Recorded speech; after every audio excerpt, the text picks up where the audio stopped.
It was in the autumn of 1889 that my father first told me we were leaving Cork.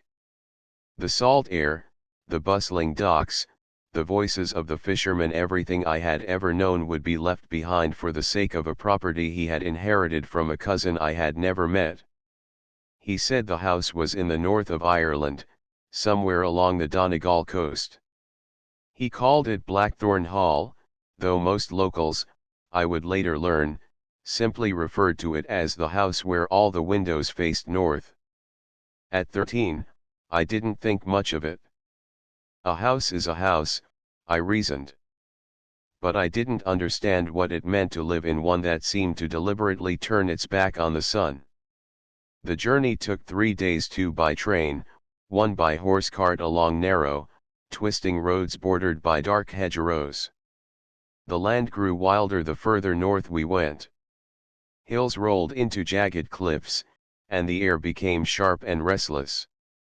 The sky seemed lower here, pressing down on us, and clouds hung heavy like damp wool. We arrived just before dusk.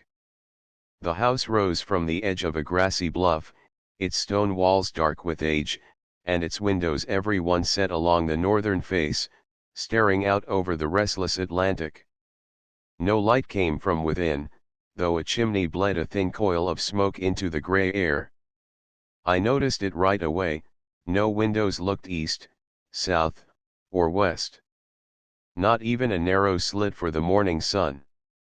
The southern wall was bare stone, cold and lifeless, as though the house had been built to reject warmth. When the cart stopped, my father paid the driver, who left quickly, not bothering to glance back. Father took the brass key from his coat and fitted it into the enormous oak door.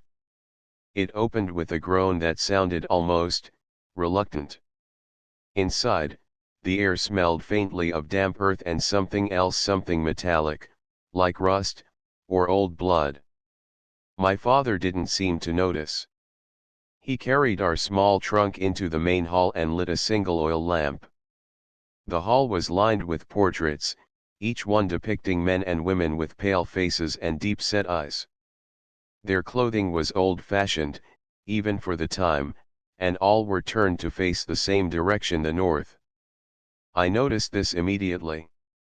Not a single subject in those paintings was looking at the painter, or at each other. All of them were gazing at something I couldn't see. Our quarters were on the second floor. My room was at the far end of a narrow corridor, and like all the others, its single window stared northward toward the sea. I pressed my forehead against the glass, trying to catch a glimpse of the horizon, but the mist was thick, swallowing the distance. Somewhere beyond it, I could hear the low crash of waves against rock. That first night, I found it difficult to sleep. The bed was too soft, the air too still. I kept listening for the creak of floorboards, though I knew my father had retired early and the house was otherwise empty. Yet, I felt as though someone were walking the halls, pausing now and then outside my door. It must have been near midnight when I sat up, certain I had heard the faint scrape of wood against wood. I turned toward the window. There was nothing beyond it but blackness. But in the reflection of the glass, I thought I saw something moving just behind me. I spun around. The room was empty. The next morning, I found my father in the study, poring over a stack of old papers. When I asked about the strange placement of the windows, he told me, almost absently, that the house had been built in 1742 by a man named Ewan Blackthorn. Ewan was said to be a recluse who never left the property after a certain year. He claimed the north wind spoke to him, my father said with a faint smile, as though it were nothing more than a local superstition. But the smile didn't reach his eyes. In the days that followed, I began to notice peculiar things about the house. When I sat in the parlor during the day, no matter the hour, the light felt dim, as though the sun itself had no interest in entering. The air was always slightly colder near the northern windows, even when the fireplace was roaring. And at night, when I lay in bed, I would hear a faint tapping sound, 3 taps, then silence, then 3 taps again coming from the window. One afternoon, I asked a fisherman in the nearby village about the house. He was mending nets by the shore when I approached him, and at the mention of Blackthorn Hall, his hands stilled. He didn't look up from his work, but he said, "Best keep your eyes away from the sea when you're up there, lad. It's not the waves you need to worry about, it's what's above them." I didn't understand, but his tone left no room for more questions. That night, I dreamed of the sea. Not the bright, playful water I had known in Cork, but something vast and black, stretching endlessly beneath a low sky.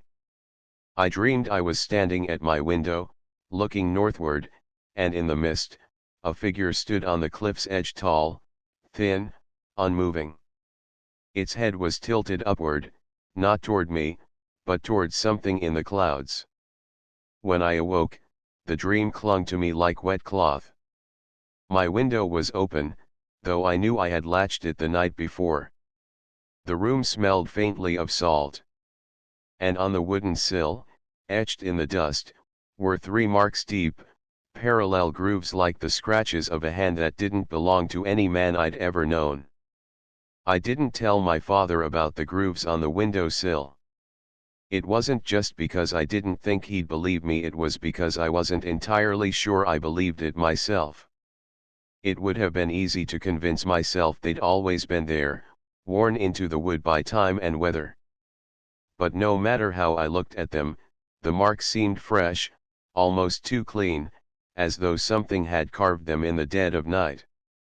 The grooves were spaced like the fingers of a hand, but longer, narrower, and tipped with a faint sharpness.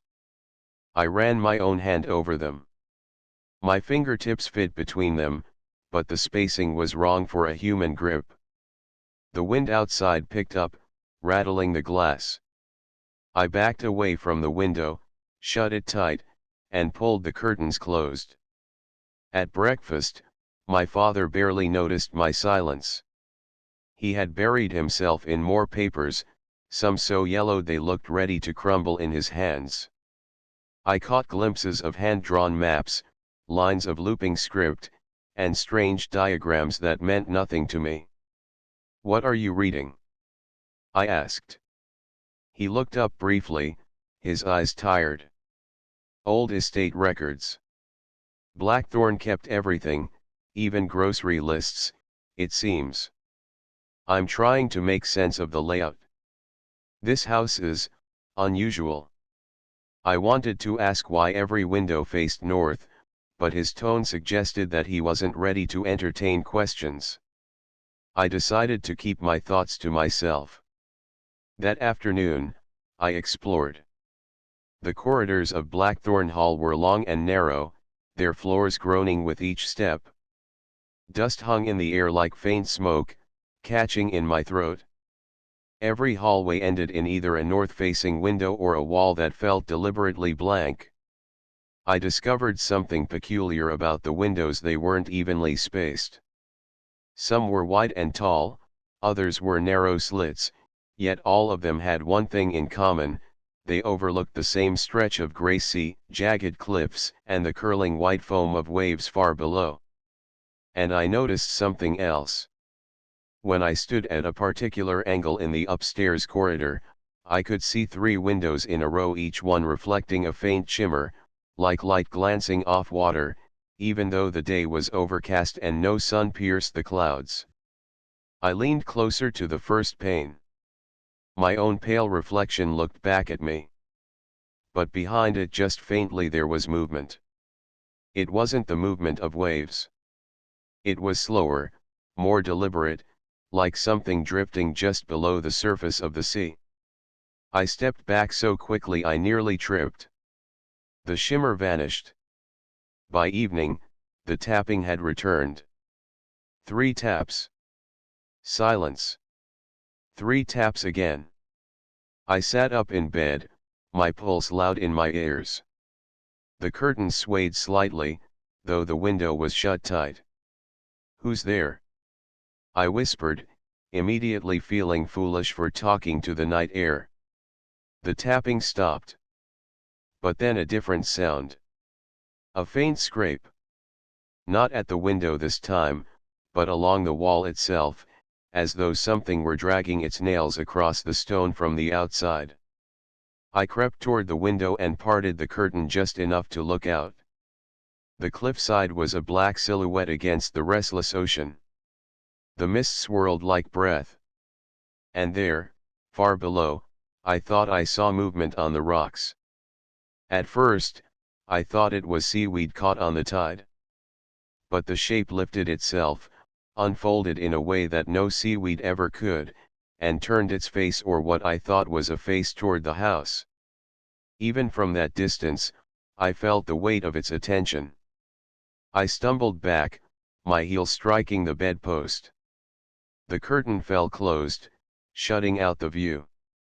The next day, I went to the village again. I told myself it was to fetch supplies, but truthfully, I wanted to ask about the house. I found the same fisherman from before, though this time he looked less inclined to speak.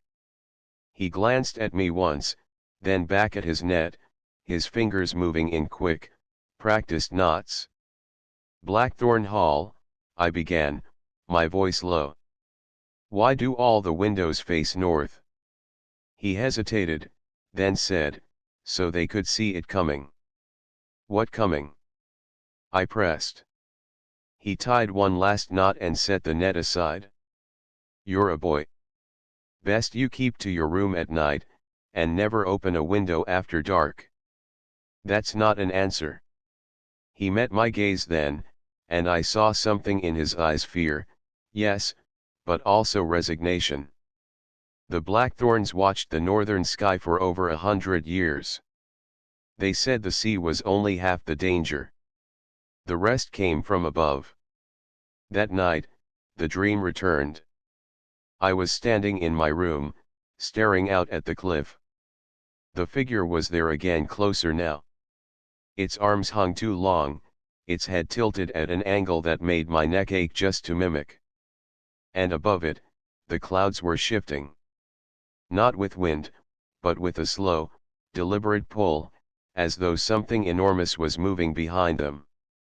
In the dream, I knew without knowing that the thing in the clouds could see me. When I awoke, the window was open again. The grooves on the sill were deeper now, joined by a fourth mark. In the days that followed, the house grew colder.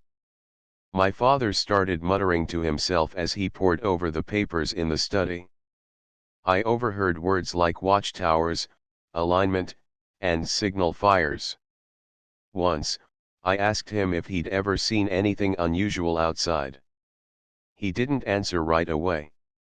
Then, without looking up, he said, "Keep the curtains closed at night." I didn't press him. But I couldn't shake the feeling that he knew more than he was willing to tell me. The storm came 3 nights later. The wind screamed through the cracks in the walls, and the sound of the sea was louder than I'd ever heard it. I lay awake, staring at the ceiling, counting the seconds between each distant roll of thunder. Then came the tapping. 3 taps. Pause. 3 taps. I told myself it was the branches of the lone tree outside, though I knew no tree grew close enough to reach my window. The thunder rolled again, closer now. And then, just for an instant, the room was lit by a flash of lightning.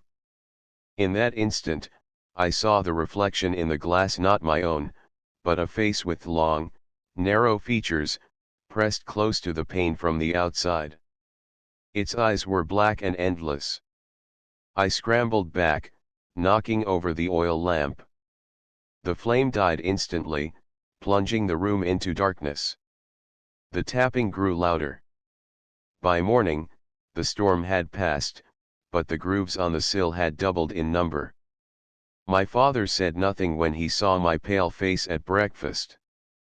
Instead, he unfolded a map of the coastline, tracing a line from our cliff to a mark further out at sea. "The windows all face north," he said at last, "because this house was built to watch for something." And I think he paused, looking at me for the first time. "That something is moving again." I didn't ask him what it was. I wasn't sure I wanted to know. But that night, I kept the curtains open. I needed to see. That night, I sat at my desk with the curtains drawn wide open, the oil lamp turned low so the reflection in the glass would not obscure what lay beyond. My father had gone to bed hours earlier, but I doubted he was truly asleep. I suspected he, too, was waiting for something, listening for something. The sea was a restless smear of gray, churning faintly in the moonlight. The cliff's edge was barely visible through the drifting mist, but I kept my eyes fixed on it. For the first hour, nothing happened. My thoughts began to wander, and I wondered if perhaps I had imagined all of it: the figure, the tapping, the strange grooves. Maybe the storm had made me feverish, and the rest was only a trick of my mind. But then I saw it. At first, it was nothing more than a faint shift in the mist. A darkening, almost imperceptible, as though the fog itself had grown thicker in one place. But the shape began to lengthen, pulling upward from the cliffside until it stood, a slender shadow against the sky. It did not move quickly. Every motion was deliberate, unhurried, like a man stretching after a long sleep. I could not tell if it was facing me or the sea, but the sight of it filled me with a cold dread that crept through my chest and made my hands numb. The wind picked up, pressing against the window glass. And then I noticed something I had not seen before: the northern sky above the figure was wrong. The clouds there were not drifting with the wind, they were circling, slowly, like water drawn into a whirlpool. My father's words came back to me: "The rest came from above." I leaned forward until my nose nearly touched the glass. The thing on the cliff did not waver, even as the mist curled around it. I had the strange impression that it was watching not me, not the house, but the sky. The tapping began again. It was softer this time, almost hesitant, as though whoever or whatever made it did not wish to draw too much attention. 3 taps. A pause. 3 more. I should have stepped back. I should have closed the curtains. But I stayed where I was, my breath fogging the glass. And then, for the briefest moment, the figure turned its head toward me. It had no face in the way I understood faces. Its head was long and narrow, tapering to a point, and where eyes should have been there were only deep hollows. But I knew it was looking at me. I felt the weight of that gaze in my bones. The air in my room seemed to shift, becoming heavier. My ears rang faintly, like I was underwater. When I blinked, the figure was gone. The mist swirled emptily over the cliff. The tapping stopped. In the morning, my father was waiting for me in the study. He did not look surprised when I told him what I had seen. Instead, he nodded grimly and spread out a set of architectural sketches across the desk. "These," he said, tapping the paper with one long finger, "are the original plans for Blackthorn Hall. Look here." He pointed to a strange pattern marked along the northern wall. It was not symmetrical, nor did it seem to serve any practical purpose. "These window placements," he continued, "match the angles used in coastal watchtowers, but they're also aligned to certain points in the sky. Constellations. More specifically, one constellation that hasn't been visible in our hemisphere for centuries." I frowned. "So it's a sort of star map." "Not just a map," he said. "A warning." He explained that Blackthorn, the original builder, had been a navigator before becoming a recluse. There were records of his voyages to distant, uncharted waters, places where the sky appeared strange, where the stars did not behave as they should. In his journals, Ewan wrote about a dark star that stirs the sea and shadows that rise where the wind turns north. My father believed the house had been built to keep watch for the return of that dark star. The windows were positioned so that, at certain times of the year, they would align perfectly with its path should it ever appear again. But why watch? I asked. Why not just leave? He looked at me for a long moment. Because whatever it is, it follows. And once it sees you, there's no running. The next few days passed in uneasy quiet. I avoided the windows as much as possible, but at night I could not help glancing toward the sea. The tapping returned regularly, now always 3 taps, always followed by silence. Sometimes I thought I heard the faint sound of breathing through the glass, though I knew it was impossible. My father became more withdrawn, often climbing into the attic with stacks of papers and returning with dust in his hair and a strange light in his eyes. He began leaving a lantern burning in the upstairs corridor all night, saying nothing about it. One afternoon, while he was away in the village, I decided to explore the attic myself. The stairs creaked under my weight, and the air grew thick with the smell of mildew and old wood.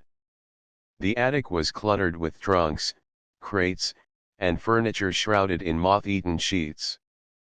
But what caught my eye was the far wall. It was entirely covered in glass. Not a single pane, but dozens of them, fitted together at odd angles, like the facets of a crystal. And beyond them northward the sea stretched endlessly. Standing there, I realized the attic had the clearest view of the northern sky in the entire house. I also realized something else. Even though the afternoon was bright, the view through that glass looked dimmer, as though a shadow lingered over the horizon. And then I saw it.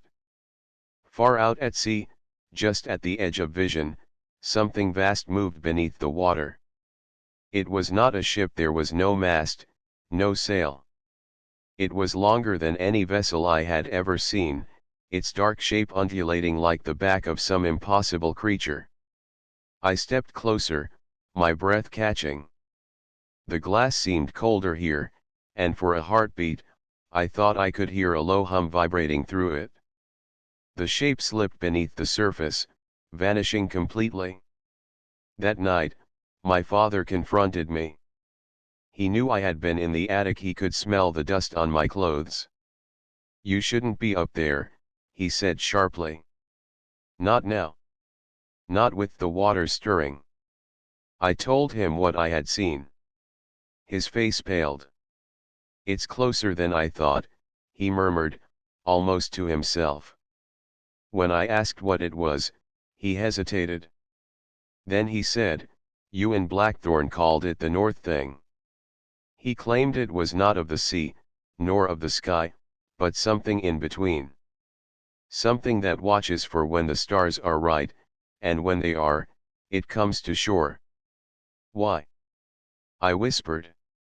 He met my gaze, and for the first time I saw real fear in his eyes. "To take what it's owed." The tapping woke me just after midnight. But this time, it wasn't at the window. It was coming from the hallway. 3 taps. Pause. 3 taps again. I froze, listening. The sound was moving slowly toward my door. The lantern my father had left in the corridor flickered once, then went out. In the darkness, I heard the faint scrape of nails against wood. And then, directly outside my door, a low voice spoke. Not words I could understand. Not any language I had ever heard. But the sound of it made my bones ache. I didn't move. I didn't breathe. When the silence returned, I risked a glance toward the window. Far out over the sea, in the northern sky, something new had appeared, a single, faint point of light where there had been none before. The star wasn't supposed to be there. I had stared out at the northern sky nearly every night since we arrived at Blackthorn Hall, and there had been nothing, only shifting clouds and the occasional dim shimmer of moonlight on water. But now, there it was, a pale, sickly yellow pinprick hanging just above the horizon, faint enough to vanish if I looked directly at it, yet impossible to ignore when I glanced away. I wanted to wake my father, to tell him the dark star he had spoken of had returned. But the thought of stepping into the hallway, where I had just heard the tapping and that low, bone-aching voice, rooted me to the bed. I stayed there, frozen, watching as the star pulsed faintly, like a lantern being swung far out at sea. I must have drifted into a shallow, restless sleep, because the next thing I knew, the pale light of morning was bleeding through the curtains. The star was gone. At breakfast, my father's hands trembled slightly as he poured tea. He didn't ask if I'd slept well, he had long stopped doing that, but instead said, "It's begun, hasn't it?" I hesitated, then nodded. "The star. I saw it." His gaze fell to the table. "Once it appears, it doesn't leave until it's claimed what it came for. That's what the journals say. What does it want?" He didn't answer immediately. Instead, he rose from the table and disappeared into the study. When he returned, he was holding a thin, leather-bound book, its spine cracked and its pages swollen from years of damp. He laid it in front of me, open to a page covered in spidery handwriting. The entry was dated October 12, 1764. The words were uneven, hurried. "The lantern hangs again in the northern sky. The thing has moved in the deeps. All windows watch for its coming. It will knock thrice, pause, and knock thrice again. None must answer. None must speak to it. The debt is old, but it will collect all the same." I looked up. Debt. My father's jaw tightened. "Something the Blackthorns did, long before this house was built. Ewan sailed north, further north than any man had charted, and he returned with something. Gold, jewels, and something else. Something that belonged to the thing. And now it comes to take it back." He shook his head. "No. That part was returned. This is about the cost. The Blackthorns thought they could pay it once and be free. But the debt renews, every time the star comes back." The day passed in a tense, dragging quiet. I found myself glancing north more than I wanted to, searching for the star even in daylight. I didn't see it, but I could feel it, the way you feel someone watching you from across a crowded room. That evening, my father lit more lanterns in the corridor and along the main hall. "Light keeps it from drawing too near," he said. "But it won't keep it out if it wants to enter." After he went to bed, I wandered the house, moving from window to window. Every pane faced the same way, toward the sea, toward the cliff, toward the place where the star had hung the night before. And then I saw it again. Fainter than before, barely a smudge of yellow in the low sky. But it was closer. I don't know why, but I felt my hand lift toward the glass, as if I could reach it. The moment my fingers touched the pane, I felt a faint vibration like the hum I'd heard in the attic when the shape moved beneath the water. From somewhere far below the cliffs, I heard the crash of waves. Then something else. Not the sharp cry of gulls, not the groan of wind, but a long, low call that rose and fell like a mournful horn. The hairs along my neck stood on end. The tapping began again just after midnight. 3 taps.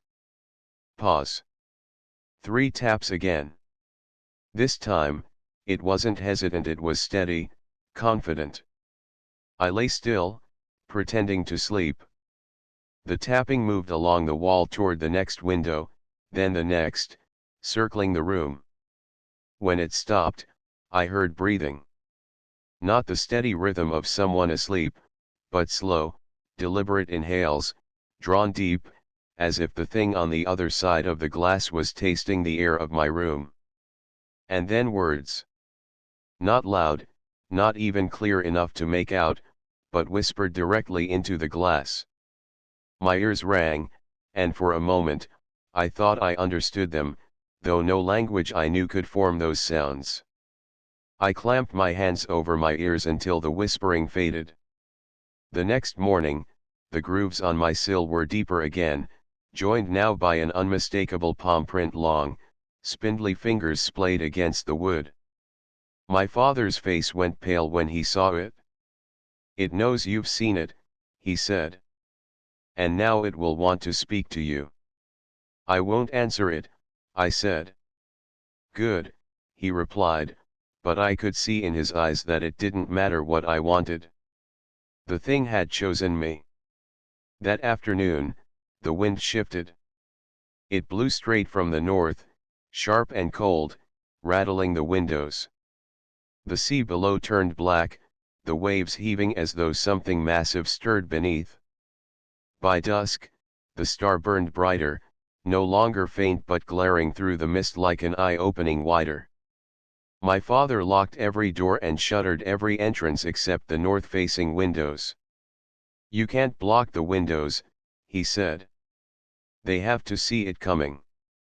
That's the way it's always been." "Why?" I asked. "If the house stops watching, it will come faster." The logic made no sense to me, but I didn't argue.